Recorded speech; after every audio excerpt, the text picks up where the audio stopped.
Mick Gray chats with Denise Kaufman from Ace of Cups, September 28th, 2022, Part 1. Hi, everybody. So good to have you here tonight, Denise.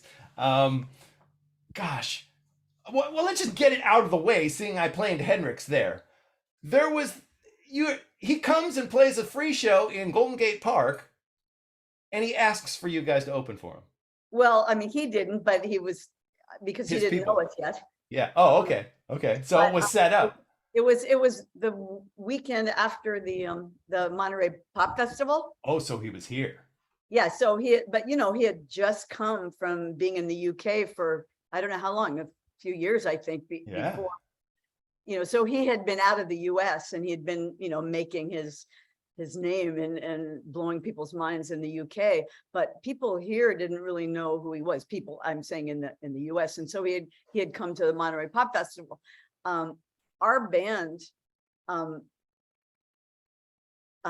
well, we had a house at the time in Tam Valley near Mill Valley, and a couple of months before the Monterey Pop Festival, we got approached by Albert Grossman and Mike Bloomfield to ask if they could use our houses where we practiced. So we had this big living room with our gear in it, and they were putting together the Electric Flag.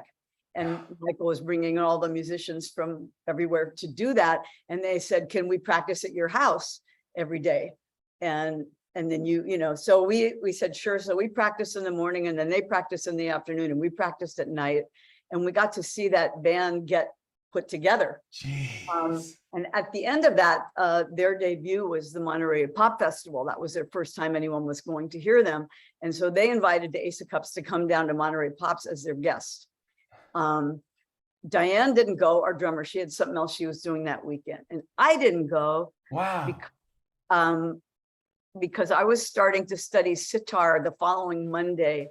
And I thought I could use a weekend with nobody at the house where I could meditate and do yoga and get my, energy ready to start to study sitar. Yeah. But the other three band members went. Oh my God. They came back from Monterey. I remember I just asked Mary Ellen, so how was it? And Mary Ellen, our guitarist, our lead guitarist, just went, Jimi Hendrix. Like, who's that? Oh my God. Jimi Hendrix. And she, so, maybe a day or two later, we got the phone call. Did we want to play with him in Golden Gate Park the following weekend? And so we said yes. So God. that happened. So. And the word really traveled fast after Monterey. And then, like you say, within a week, he does a free show in Golden Gate Park too, which was probably gigantic, right? Pretty big. I mean, there wasn't the internet. You didn't find out. It had to be word of mouth. You found out about but those it was, things. there was a crowd. There's some good photos of it. And Wow. so it was just his band and our band. That was just the two of us. Wow. And so we played first, and then they played using our equipment. Right. Damn. On the back of this. So phone. Hendrix played through your lead guitarist's amp. Yeah, if you look at those shots of them from that day, you'll see Diane's Ludwig drum kit and we just had gotten good equipment. So we had our dual Showmans and our twin reverbs and Perfect. God, what a crazy day that must have been, man. And then he was already friends with Buddy Miles. Yeah. And Buddy had been living at our house during this whole time when the Electric Flag was getting put together. He basically moved into my bedroom. I had drawn the straws for the biggest bedroom, and when we moved into that house, and then Buddy just moved in, which meant that I moved upstairs. And so I was sleeping in the living room and Buddy was sleeping downstairs. So we had all become friends. And of course, Buddy was incredible. And so Jimmy and Buddy, when we were playing, they just stood in front of us. And actually, Jimmy took photographs of us while we were playing. And of course, we have never seen those photographs. We would have looked. And Buddy ends up playing with Jimmy later. Right. Did they meet at your house? I don't know because, Buddy had played both with Wilson Pickett and Aretha Franklin before. So my guess is they met in the old Chitlin circuit thing that they used to play together, right? But Buddy was really young, Wow. I mean, he started playing with Aretha, I think, when he was like maybe 16. Oh my God. What history? Rock and roll history. This is crazy. You know what kind of sparked me getting in touch with you was because I'm always watching rock and roll documentaries and stuff, and I come across this one called, I think it's called Revolution. Is that the Yeah. name of it? And it's this just kind of stream of conscious, taking interviews with people on the street and at little concerts, and all of a sudden, in the middle of it, the Ace of Cups are playing live in Golden Gate Park. And I was No, it's like, on Mount Tam. oh, it's up in Mount Tam. Okay. And I had known about you guys because when you guys came back in, what was it, 2018, and started recording again, I remember there was quite a bit of publicity about you. And I remember seeing something on PBS, a little documentary that they put together about you. And I was so intrigued. I was like, my God, this is the coolest story ever. These people, these ladies are coming back. You know, you guys were one of the very first real all-female rock bands. Sure, there were girl groups, but rock bands. Yeah.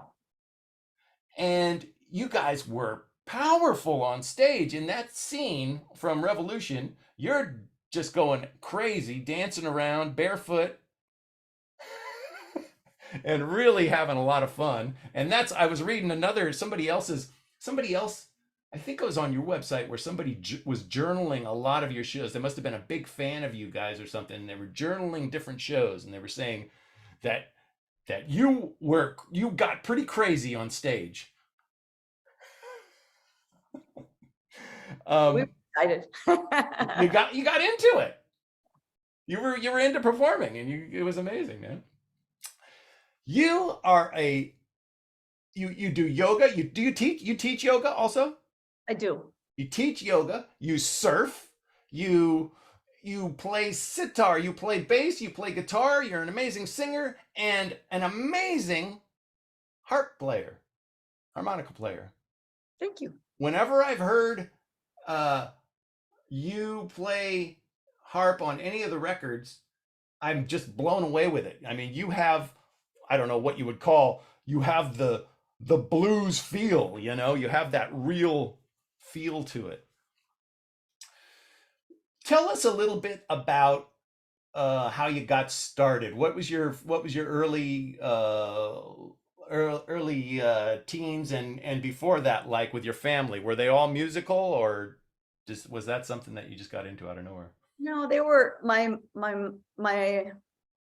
there was always music around our home. My mother was from England. She had sung like musicals and things like that, and even some classical music, and did play piano. She had a beautiful soprano voice. My dad loved music, couldn't carry a tune. His joke was that every time he sang a song, it sounded differently, like, so he could never tell what song, you know, but he totally remembered lyrics, and his field in college was English literature. He was a word guy. And so I kind of got some bit from both of them, I think, you know, and we, you know, like we would just sing. We would be in the car driving somewhere and we would sing, or we would go to my kind of adopted aunties and uncles that lived up on Mount Tam. Yeah. Like they're like family friends, and we'd go over there, and Uncle Max would take out his accordion and we'd sit out, you know, they lived up near Mountain Home on Mount Tam, and they'd make a little fire in a fire pit, and we would like sing folk songs, you know, like the Fireside Book of folk songs, or Burl Ives songs, things like that. So, you know, that was sort of growing up, was, you know, people get together and they sing. Yeah. And your teen years are in Palo Alto? No, my teen years are born and raised in San Francisco. Uh-huh. But the last 2 years of high school, I was in Palo Alto. Okay. So that's when you come down to Palo Alto, that's when you start meeting people like Bob Weir and Jerry Garcia, because they're working in a music store there in Palo Alto, right? Yeah.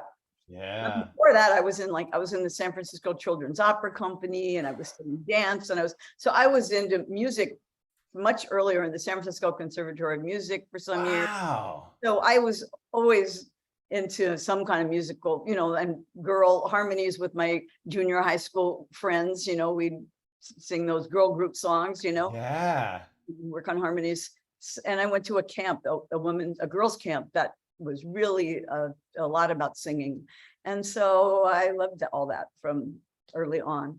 By the time I had learned some guitar from one of my older kind of cousin's boyfriend. She was a few years older, and she had a boyfriend who was like into the Kingston Trio and the Limelighters, and he taught me some guitar chords. And that was me kind of leaving classical piano, and getting into guitar.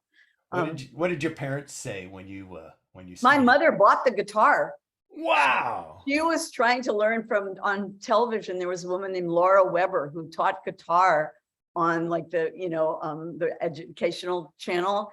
And my mom, but she had really lovely fingernails. And I think she just couldn't. And the guitar was an old K that was really a steel string that was really hard to play. She didn't last very long trying to learn that. So she gave it to you. But yeah, I think I didn't even, she didn't really give it to me. I just took it. Like, and I sanded it down and I refinished it. And I was like, okay, I'm going to make this my cool instrument. Wow. Which I did. Anyway, it was a nice guitar, a little spruce top. It was nice. Yeah, it was high. I had a real worn out K at one time. I think it just broke in half at one point. But I mean, they were for a relatively cheap guitar. They were actually made okay, but things were different. Things were made different back then. It's crazy. Yeah. So tell us about those interesting years, the first few years in Palo Alto, where you get into you start hanging around what was it, like the Stanford folk club and things like that. So I San Francisco at that time, by the way, had a couple of really great folk clubs that I used to go to, but I got forbidden to go there, so I'd have to sneak to these clubs. And I was pretty innocent. I wasn't doing anything that awful except for just going to hear the music, because I was just. Were you too young? Addicted, but I was like 14, 15. That's why. When people would call, my parents would call the club to see if I was there, and then the phone would ring, and then they'd put the hand over the phone. They'd say, "Are you here?" I'm like, no, she's not here. So they didn't want to deal with you. You were 14. They're like, your parents are calling and bugging us all the time. It was a coffee house, didn't even have liquor. Oh, okay. It was on the corner of Fillmore and Clay. It was called the Shiloh. Wow. Really great people played there. And then there was some other clubs down in North Beach and things like that. But this was early, Yeah. Anyway, so when I moved to Palo Alto, I was in boarding school for the first year and trying to find out where's the music. And right up on the corner of University Avenue, which is right where we were, was the Tangent, which is where Jerry played, and with his bluegrass band and his all his various permutations. Yeah, they played there, and then I got in the Stanford Folk Music Club. And they made me like an honorary member because I was still in high school, but they were great, and that was a political, the whole scene around Stanford. There was Kepler's bookstore, which is on right off the campus. Right. And that was Ira Sandpearl, and he was really a mentor to Joan Baez, and it was the kind of alternative scene there was not too big because it was Stanford, it was Palo Alto, but there were those students, and there was Kepler's, and so the essence of a little bit of the political situation. Exactly. Was starting there too, even though across the bay over in Berkeley things are happening, maybe starting to happen too, but Stanford, intellectual community, right? So it's happening there. And also because some of those people in the folk music club had gone or were going south for Freedom Summer, and they were going south to register voters. And that was really my first experience firsthand with people that I knew that had been going to the south. I was on my first picket line in San Francisco when I was 14. Whoa. Downtown. And that was at one of the movie theaters the United Artists Theaters in the South, they were segregated, or they wouldn't allow blacks. Whoa. And so I was that. So I was already into all this. My family was too. My parents were both really active in different organizations in San Francisco that were fighting for equality. So That is amazing.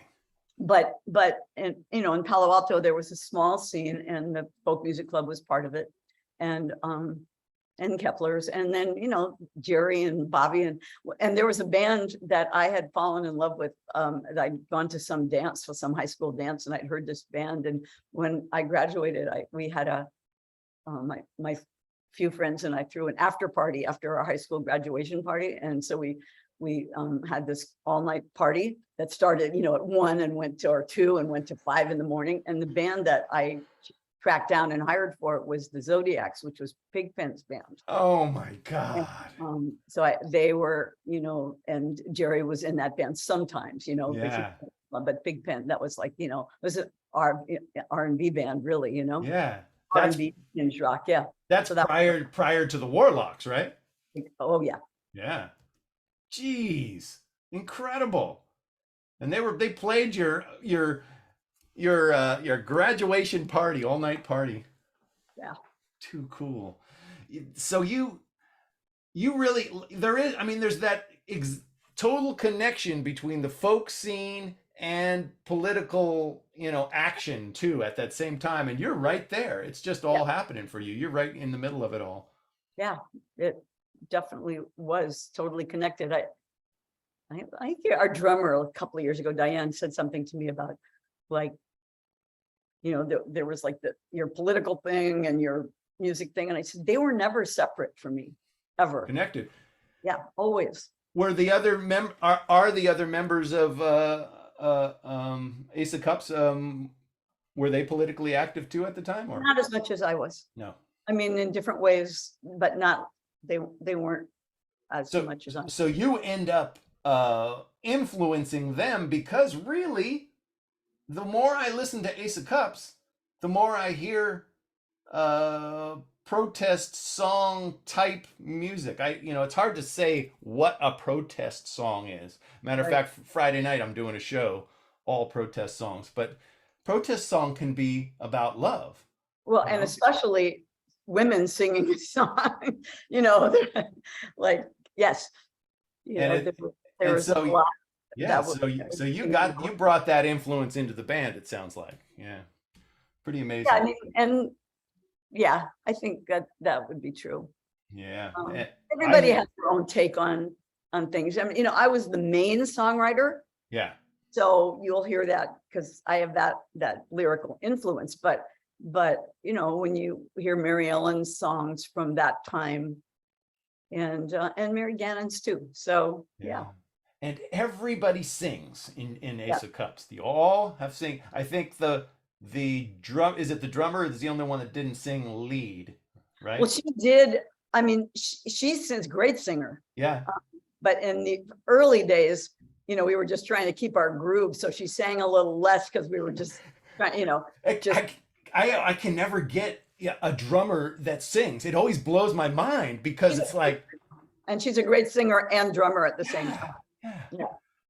But she sang lead. It just took a little while for us to kind of get solid enough to let her. Very cool. And all of you singing together. Oh my God. It's a perfect harmony. It's a perfect combination, you guys, as you sing together.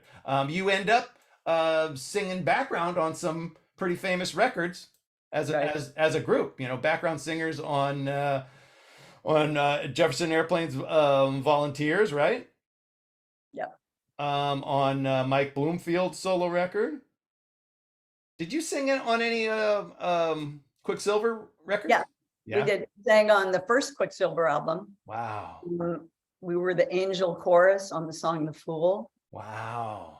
And then later, when they did the Shady Grove album, they recorded a song of mine called Flute Song. And then David Freiberg and I wrote Words Can't Say. So we didn't sing on that, but we did some writing on that. Too cool. Then we sang on Nick Ravenitis' solo album, My Labors. Yeah. And yeah. Yeah, what a garage rock masterpiece right there. How old are you? 19. Oh man, what anybody in that band go on to other things, or what happened to that band? That band was made up of a couple of the guys from a band at Berkeley High School called The Answer. Yeah, Berkeley High. They were great. That was Chip Wright, and who else was on that? I'm going blank for a second. On bass, Mike, I think. And then drums was Lonnie Hewitt, who owned the record label that put it out. Yeah, and he was in Cal Jader's band. Oh my gosh! And Lonnie was amazing, and I had met him when I was a student at Berkeley, just walking along the street with my guitar case, actually skateboarding with my guitar case. Oh my God! And we just started talking and became friends. And he asked, he wanted to hear some of the songs I'd written, and then we did that. We went to the studio and did that one track, and then he took it to Bill Gavin, who was, in those days, there was a thing in the Bay Area called the Gavin Report. Yeah, I remember hearing about that later. So Bill Gavin is the guy who said, if anything could get played, because all there was in those days was AM radio, and he was the person who said, if anything could get played on AM radio, he put out this report. And when he heard that song, he said, that can't be on the radio. Women can't say that. Oh no. Yeah, like he said, no way, that can't be on the radio. So, and then we had printed like 100 of the 45s, and then Lonnie's car got broken into, and they got stolen. So I had one, and he had one, and a couple of people had them, but they were gone. And then later his house burned down in the Oakland fire, and the masters went. Oh my God. But those 45s, there's only like 2 or 3 that are known in the. God, it must be worth a bunch if you want to find one of those. Sold for $10,000. I mean, it was like they're really rare, but I don't own one. You don't have one. Oh man. But this record label out of the UK who did our first album, the live album, they reprinted, or they made 45s that look just like the original with the same label. And everything. Cool. So it was repressed. There's a repressed version of that we can buy today. Yeah. If we're lucky, maybe. I'm gonna look for it. So how long after that did Ace of Cups form? Let's see, about a year. Okay. Did that. I was still on the bus with Kesey when I recorded that. Oh my God. At Coast Recordings in San Francisco. Let's take a quick left turn there and go, you meet Ken Kesey. Yeah, well, first I go to Berkeley from Stanford. Oh, okay. I go up to Berkeley, and my freshman year at Berkeley, the beginning of it was and I went there because of the politics, right? Yeah, you heard about it. You heard what was going on. And I was like, the first day, just like, okay, I'll take that brochure from that person on that table on Sproul Hall Plaza, and I want the anarchist one, and I want the, John Birch Society. I want to read everybody's everything. Wow. And I want to hear what everybody's saying. So I went there for that. And then within, a week or two of being there, the campus police confiscated the tables, and the free speech movement started. So I was in the free speech movement from the day one. And you eventually got arrested at Sproul Hall. Oh, jeez. And so that whole fall semester was pretty tumultuous. With you were only there for 1 year? 1 year? Yeah, well, and then the second semester, this spring semester, was when I started taking psychedelics, which were still not. They were still. I mean, they say they're legal. They weren't illegal because really nobody much knew what they were. Right. But I had some people that they were showing up at the college campuses, because they were being freaking made up at wherever, at Stanford or wherever. Yeah. And so, yeah. And so talk about a left turn. You take some psychedelics, and that opens your mind to all sorts of things. So it was sort of that spring semester. I was playing a lot of music with the guys on the record, the song that we just heard, the Answer, and I was writing a lot. And at the end of that, or the beginning of summer school, I had just enrolled in summer school, and went to a Unitarian conference down in Asilomar, down in Monterey. Yeah. Because the guitar player on the song you just heard, Chip Wright, he was 16 at the time, and his dad was the head of the Star King Theological Seminary in Berkeley, which is the theological seminary for the Unitarian ministry. Yeah. And so Dr. Samuel Wright, had been in the graduate program at Stanford with Ken Kesey and Ken Babbs and Larry McMurtry and a number of graduate writers who had been given LSD by the US military. Testing them. And they were getting paid to take psychedelics. So they had gone to this creative group of graduate writers and said, well, we want to find out about this substance. And so Dr. Wright was one of those people that was in that. So when he did this, the annual or biannual Unitarian Ministers Conference, he invited Ken Kesey and the Pranksters to come, and Ken was the keynote speaker. And they had just returned from driving across country to go meet Leary, and they'd gone on their cross country trip. And I'd never heard of them. I didn't. Yeah. What the Pranksters were or anything like that. And we take our instruments. Dr. Wright invited us, the band, to drive down and play at this conference. So we came driving onto the Asilomar conference ground and saw this psychedelic bus. Further. We drove up to it and like, what is this? And they're like, and they said, who are you? And then we're the Pranksters. And what's the Prankster? So that was a big weekend. And how long do you hang around with the Pranksters? Well, what happened was I ended up spending the night on the beach with Kesey, and he was really the first person I'd been able to talk about everything I'd been experiencing with the psychedelics. And so and then we brought our amps down there, and Kesey was like totally tripped out with the reverb on our amps and everything. And he was, so that was a kind of little seed. And then at the end of the weekend, I went back to Berkeley and was, in summer school. And about 3 nights later, Kesey showed up at my house and just said, I've come to get you. You're going to come be on the bus. Oh my God. So I did. I just left and moved to Londo. Yeah. So you lived in Londo for a while. Wow. I remember in high school reading Electric Kool-Aid Acid Test. Did you know Tom Wolfe? Did you ever meet him? I didn't, because by the time he came, I was already he had already been through his time. Yeah, so he, I never met him, and wow. So he was, reconstructing. I mean, he kind of came around the time of the acid test graduation, I think. Yeah. But he was reconstructing a lot of earlier stuff, and so I wasn't really part of that. Yeah. Gosh. Story. Yeah. Crazy. What amazing, crazy times that must have been, though. I mean, just being around that gang is just this historic moment in psychedelic 60s history, I just heard an interview a couple of nights ago with Stuart Brand. Do you know Stuart Brand? No, I don't know that name. Stuart Brand, yeah. I'm getting a really good thumbs up. I can't tell who that is, but yeah. Gary over there? That's Gary. Hi, Gary. So yes, Stuart Brand was part of the prankster circle. Stuart Brand,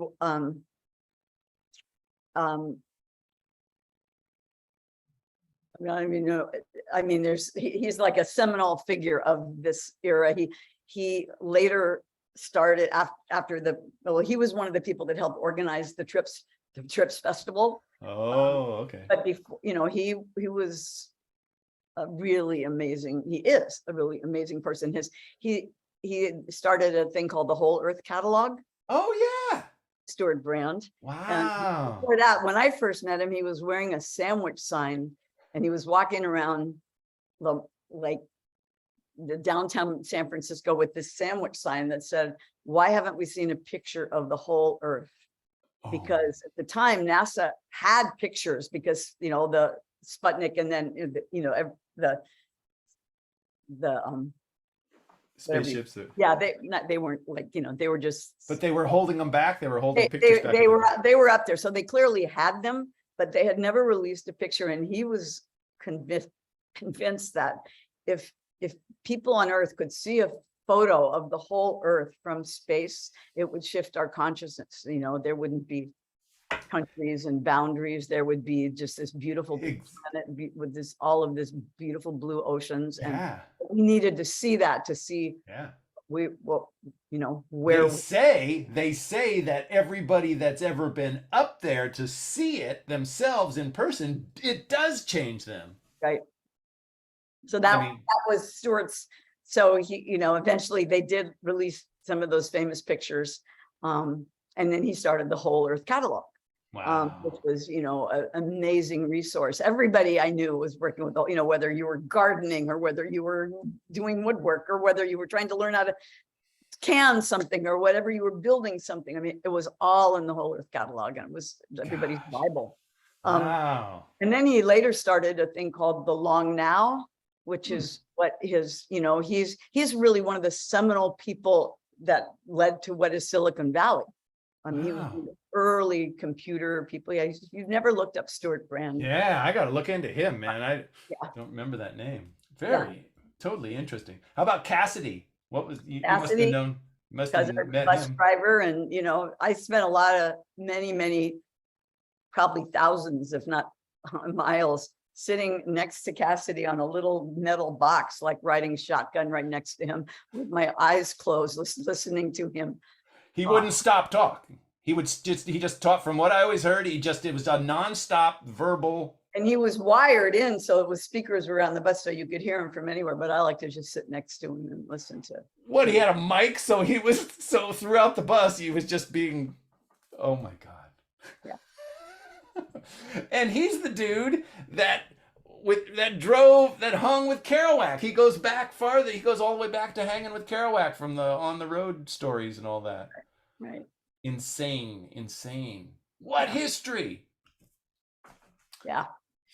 Let's jump into. We got to get into some. I'm curious because we have some folks here. If they have, let me look. I could look at the thing, but if anybody had any questions, should. Does anybody have any questions? I'll bring you in live if you have a question.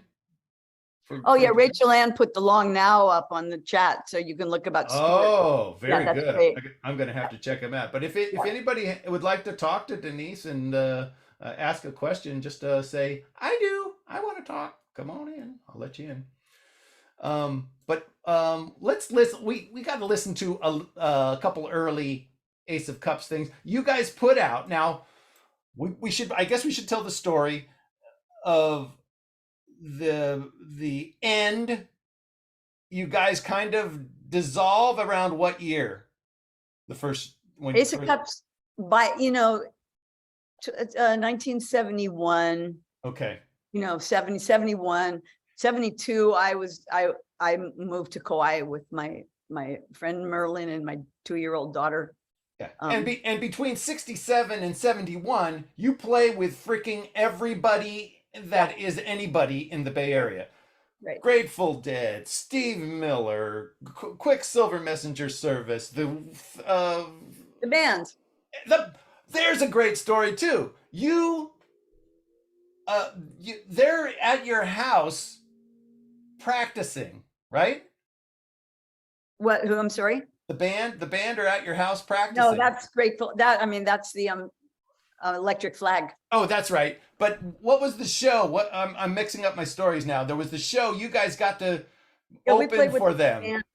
For their very first show as the band at Winterland, that Bill Graham brought them out. They had released the album, Music from Big Pink, but they had not been playing live. They just were at Big Pink recording for that year, and then they hadn't played live, and so their first live show as the band was they had been the Hawks, Ronnie Hawkins and the Hawks before that, and then all of a sudden they put together they go on their own and they become the band. Well, they've been playing with Dylan and stuff at that time too. That's kind of why they got the name the band, right? Whoa! Yeah. And you were the opening band at Winterland, you said, right? Yeah, it was 3 nights. Wow. Yeah. Unbelievable. So yeah, you play with everybody, and then tell us about what happens when in '72 and you guys decide to kind of call It it was quits. really before that. What happened is in those days, if you didn't make a record, you didn't, nobody knew who you were outside of your local world. If you didn't have something on the radio, and if you were like from the Bay Area, but you didn't have a record out, you were a name on a poster, but Yeah.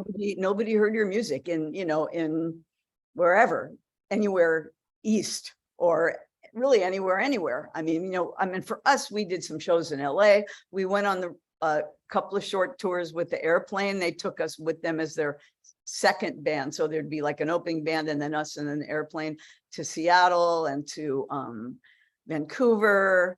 But mostly, that was only because they took us. It wasn't because somebody in Vancouver or Seattle said, oh, we've got to get this great band, the Ace of Cups, because nobody had heard us. Right. And so if you didn't have a record, you just didn't have a following outside of your regular, your local, whatever. And so that's what happened for us, really, is that we never got to go in the studio with our own music. And I think at a certain point, and then we started having babies. Yeah. And it was really hard to, we weren't making enough money to be able to if you have kids and you're in that music world, you need to have enough money, especially if you're women. It's not if you're a guy, you can leave the baby home with your wife or your girlfriend while you tour. But for us, we really needed more support with the kids. And, it was just, that was a financial thing. And that was also an energetic thing. I mean, how long can you either take babies on the road, which really doesn't work, or you leave them home, which really doesn't work, especially if you're nursing. So, so everything, so life, I mean, if you guys would have recorded, things might have been different. You could say that. Yeah. I mean, if we had been recorded and had success, then something got on the radio, something that would work, record label. In those days, it was all about getting a big record label behind you. If you got one behind you, you had it made. But we would see our brother bands, they would have to, in those days, if you signed with a big label, you'd have to like go on the road for like a year. You'd be really out a lot, and you would have to do all these record store days and all of these things. We were like, how do you even do that with children, and then most of them broke up doing it, or got ripped off. In those days, it was like, you could get, because the record label would give the band a ton of money, and then some manager would really screw them over. That's just a regular story you hear a lot. Yeah.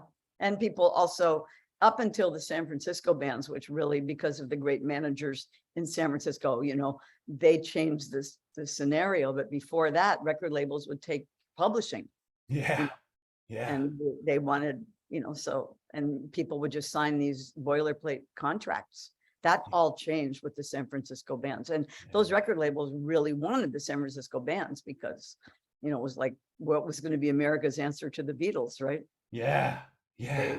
They wanted those bands, and those bands were in a position to say, no, we're not giving you our publishing, and no, we're going to do our own album covers. I know that your record label, Capitol Records, has an art department, but we have our own artists in San Francisco. We're going to do our album covers. And, all of those things were really the independence of those kind of artistic choices were pioneered by those bands. Yeah. For that, everybody, that someone would, the record label would just say, okay, here's your album cover. I'm like, what? That artists had nothing to say about that. Yeah. I like, somebody was asking about the name of the band. I like that story.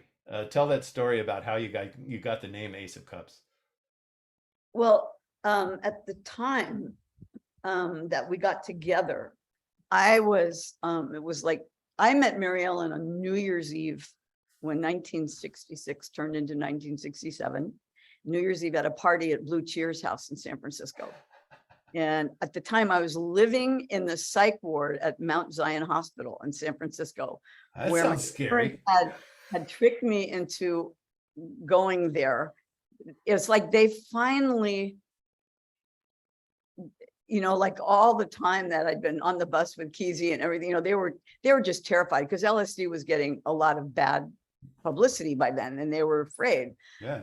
But then a couple of 2 or 3 things happened that were total mistakes. Like they saw a letter that my friend Marty Winter, had written to her boyfriend, and they thought she had written it to me. And there were just these kind of weird mistakes that happened that for them thought, okay, she's over the edge, whatever. Oh my God. And so those things were actually errors, but they tricked me into going to the hospital. And when I was there, I met with the doctors, and they said, look, we can't keep you here because, we can't, but you're not 21. And if your parents are so afraid, they could try and get you committed to Napa, which is a terrible place. You don't want to go there.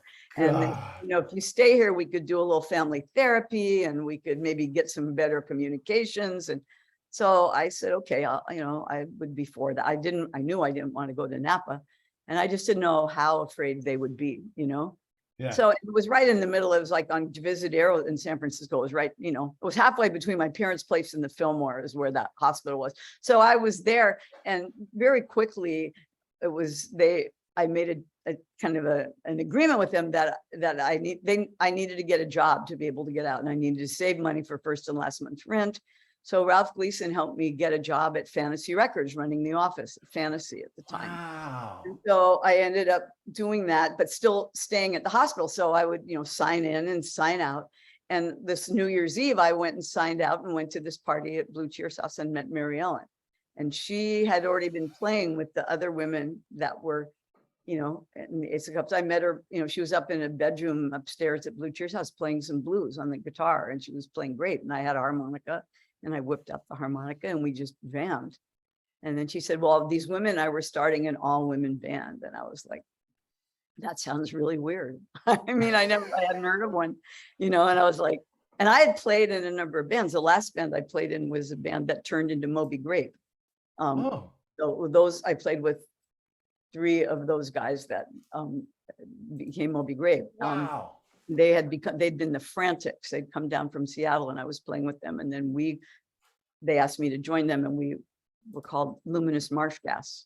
So you actually had a band. Did we were playing these horrible like discos by the airport and these weird places, but anyway, so I was playing in that band, and then left them, and we were living down in like San Bruno, and I really wasn't. I know it was not okay. I was not happy there. Yeah. And so my friend Merlin, who was by then had moved in with us, Merlin Winter, and I, and Charlie, the keyboard player, he was a B3 player, Chuck Schoening or Chuck Stakes. Yeah. We all moved up to the Haight-Ashbury and moved into this house with John Kahn, who had just moved up he was like 17. Wow. Like 18, 19. Anyway, and Merlin was 16, and we got rented these rooms in this house right off the Panhandle. And that's where I was living when the whole thing came down with my parents committed me to the hospital. So I ended up going to this party on New Year's Eve and meeting Mary Ellen, and she said, you've got to come and jam with these women I'm playing with. So I just went over to check them out. They lived on Waller Street in the Haight. And they had already started the band. You were the last person. It was amorphous, I was like, they'd never like really been in bands, it was one of those, run it up the flagpole and see if anybody would salute it, You were the most experienced of the bunch. Yeah. And I'd already made the 45, the album and everything. So I was, and I was working at Fantasy Records, and so I was a little more in that world.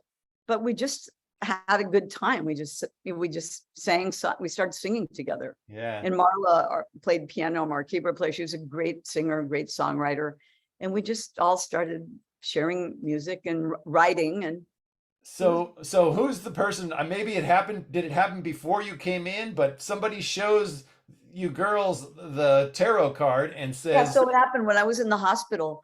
Up on the couple of floors above where I was, the top floor, there was a rehab ward, and there was a man in that hospital that the occupational therapist said, you should go up and meet this guy up.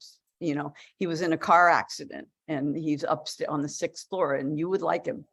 because I had in my hospital room there, I had like amplifiers, I had drums, I had set up the whole thing. In your hospital room? That's great, man. Yeah, it looked like a motel room, it didn't look like a hospital room. It was like a motel room. And so, and usually there would be sometimes 2 people in a room, but they didn't put anybody else in with me except for one time, and that didn't last long. So I had my whole scene there. So she knew this socket, and she said, go up and meet this guy. So I went up, and it was Ambrose Hollingsworth, who had been Quicksilver's manager. Oh yeah. He had gotten in this terrible accident and become a paraplegic in a car accident. So he was in there recovering from that accident, but he was a poet and a mystic and a writer.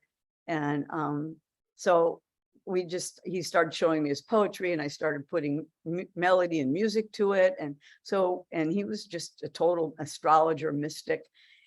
And so when I met the Ace of Cups, I was hanging out with Ambrose. I said, I met these women and we're playing together. And he goes, well, bring them over. So, a few weeks into it, I brought them over to his hospital bed. And his roommate in his hospital room was a fellow named Leslie Scardelli, who'd also been in a really bad accident. And he was quadriplegic now. And he was the same age as I was. I even knew the person who was driving the car when he had that accident. It was, but Leslie was amazing. And so we went and sang for them, because we already had by then like a few songs we'd written, or I had written, and I taught some to the band anyway.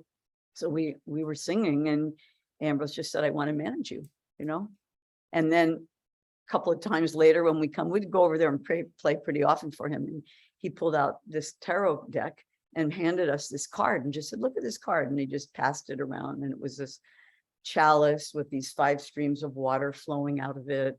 And, we just. Perfect. We loved it. Yeah. 5 streams of water flow. Go with the flow, he said, right? Or something like that. Wow.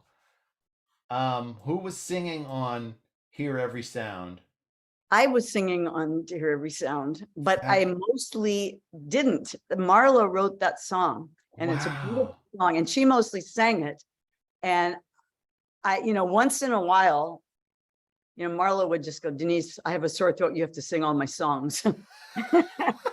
It was always a challenging moment, because Marla is a great singer. Yeah. And I was like, and people would come to hear Marla sing sing her songs. And then I'd be like, okay, but that was clearly recorded at one of those times where she wasn't singing her song. And so I sang it. And then once in a while she would we have on that same live album, her singing one of my songs. I can't remember which one offhand, but that song right there, Hear Every Sound, is a live recording? Oh yeah, nothing is that freaking sounds like a studio record, man. Just right. I don't know where, I can't even remember where that was. It's so passionate, and it's so it's just intimate. It's really maybe I can't remember. I'd have to look it up, but to where that was from. Maybe we recorded it, but if it was recorded anywhere other than a live gig, it was there was like no overdubs or no tracks or anything. It was still a live recording, Great recording there. How about I Want to Testify? And Testify is a Parliament song. We only did. That's right. I knew I had heard that before. It was like we did a few cover songs, maybe I want to say maybe 6 cover songs the whole life of the Ace of Cups. That was one of them. And that was me. That was one I always sang, because I was like really into Tina Turner and Bobby Bland, and I was into, all that kind of music. And so, Testify was when I really wanted to catch it, man. Because now that you reminded me of that, I know I think I own the Parliament version of that, and that stands up. You just kick it. Woo! We did a little bit like that. We did a Bend Over, let me testify. Yeah.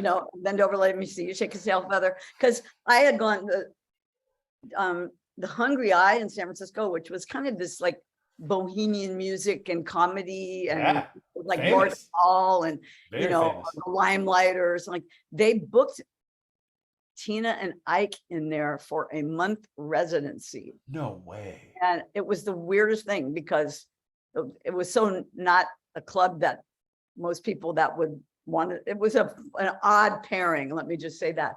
But we were living in Mill Valley, and I would drive in as many nights as I could and sometimes there would be like 6 people in the whole Hungry Eye. Oh And I would God. and I made friends with the guitarist, and I had a Battelle Farlow big full body Gibson, and he really liked it. So if I brought my guitar for him to play, then he would get me in for free. So So I cool. came a lot of nights and sit right in the front and just watch Tina and the Ikettes. And Those must have been amazing shows. it was great. And then sometimes on the weekends there'd be more people there, but it was yeah. Anyway, but so doing Testify and doing the one we just heard, like those, that was kind of I just would have given anything to be an Ikette, Tina would look at me because I'd be right in the front row, and the Hungry Eye is not that big. I mean, if we're sitting in the front row, we're sitting like, 6 feet or 5 feet away. Yeah. And, I'd be in my like hippie, whatever. And she would always look at me like, where's your hairdo? And why do you look like that? She always kind of gave me a look like, but I was a huge fan. Well, you are a big blues fan, and you play an amazing. We've heard a little bit of your harmonica playing on a few of the songs, but would you possibly like to maybe just kind of riff a little bit for us? Sure. Ladies and gentlemen, Okay, let's see. I talked her into this. Actually, I didn't even need to talk her into it. She just said she would do it. You just suggested it. But this lady plays a harmonica. Oh my God. Check this out.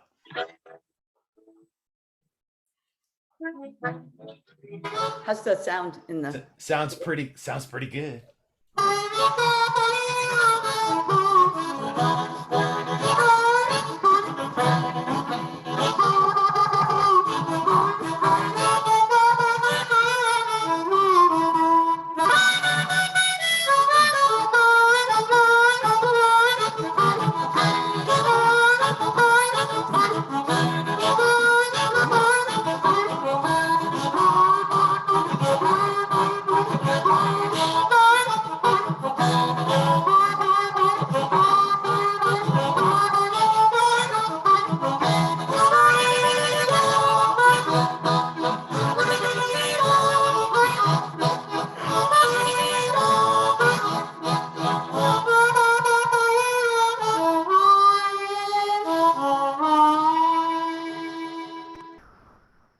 Oh my God. You are kick ass. My little last part of that was a little bit of a bow to John Lennon.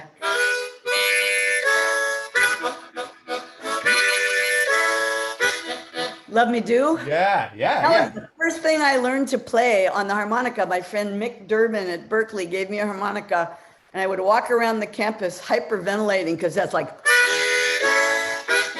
so a whole bunch of that is all inhales. So it's many more inhalations than exhalations on that. So I just like walk around till I got dizzy and then breathe a little bit and then. Yeah. Well, there's that. You've heard that story, that Delbert McClinton story, where he was on tour with the Beatles early in the day, and Delbert asked John, "Can you show me how you do that?" And then Delbert goes and does "Hey Baby" with I can't remember the guy he was playing harmonica for that time. A big song in the 60s, but man, that's some great harp playing. Thank you for doing that. Now she's going to pull out her sitar and do us a sitar song. No, just kidding.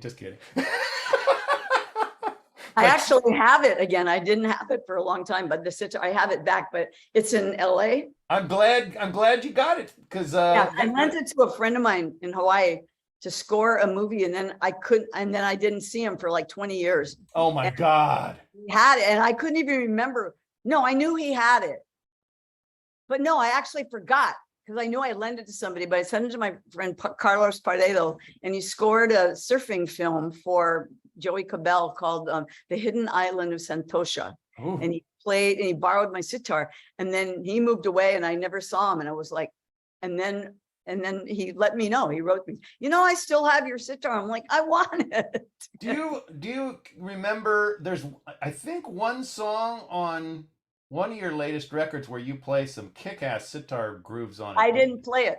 Who was that? It was Norman Mayall. Oh, wow. Our friend Norman, who just recently passed away. My God. Up with Camel. He was my old friend. I knew him before I knew the Ace of Cups. Wow. And on the original recording of that, I did play the sitar. But I hadn't been playing sitar. And when we were making that record, and Norman, was like, he was an old friend, and it's a great solo. And he kind of took my solo from the original recording that we had of it, and then he tripped out with it from there. Wow. So and he just passed, and so it's really special for us to have him have his music on our record. Yeah. There's we should play something off of your latest extended play. Great. Is there anything you want to hear off that, or you want to let me pick it? Well, the song that's getting some play in the world now is called "Baby Come Home." Yeah. The song that I wrote the day that I got committed to the hospital is also on there. It's called "Yellow Petaled Flower." Wow. That day, I was sort of tricked into going there, and I stopped in the hospital gift shop, and there was this little live plant, and with a beautiful, like a zinnia, it was like a yellow beautiful flower, and I bought it and took it up to the room. And then when it became clear that I'd been tricked and it was a whole different thing than what I thought was happening, I wrote this song "Yellow Petaled Flower." So that's beautiful, beautiful songs, man. And the production by Dan Shea on that. Wow. Yeah. Ooh. Has produced Santana, Phil Collins, Mariah Carey. Is a big time producer. Yeah, he produced everything we've done since you come back. Yeah. Wow.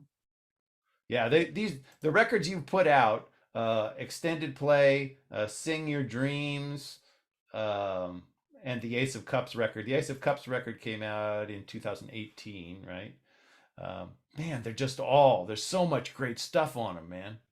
Thank you. Really, really, really amazing music. And now a lot of the stuff, what is the percentage of stuff that you're taking that never made it out of the off the reel to reel from the old days, and you've re-recorded it? Is it maybe about 25%, or is it more than that? It's not like we re-recorded. We never recorded any of it. Right. Even though it was, just so, some of it, I'd have to figure it out. Some of it we did as closely as possible as the way we did it in the old days, like Stones, a song we really try to, do it that way. Other songs were songs that were from that era, that we kind of did them a different way from the way we did them back then, because we're just different, Yeah. Some of them, they were older songs. They were, from the 60s, but we did them in a different way. Well, I mean, you took the opportunity with the experience you have now to take them somewhere else. Exactly. And then there's some that were written in the intervening years. And then there's some that we wrote right when we got back together and started working on this project. We wrote some new songs. And so on the extended play, both Note to Self and Reunion, those two songs, Mary Ellen and I worked on both of those. I'm trying to think if anybody else has a writing credit on I think it's just Mary and myself on those two songs. Dallas, our current keyboard player, sings Reunion, which is written when Mary Ellen went to her high school reunion, and she and we just started talking about first love and what had, and who she saw her first boyfriend at the high school reunion, and we wrote that song about it. Too cool. And I worked on it. And the other one, Note to Self, was and then and then what else is on there? Sleep Alone. Sleeping Alone. That's an old song of Mary Gannon's that she wrote back then, and she's doing it pretty much like she did it back then. Wow. Some amazing stuff. And then on oh, we got to play this one. I mean, tell us about on Sing Your Dreams. There's a song called Slowest River, Made Right. for Love, and Jackson Browne sings on it. Right.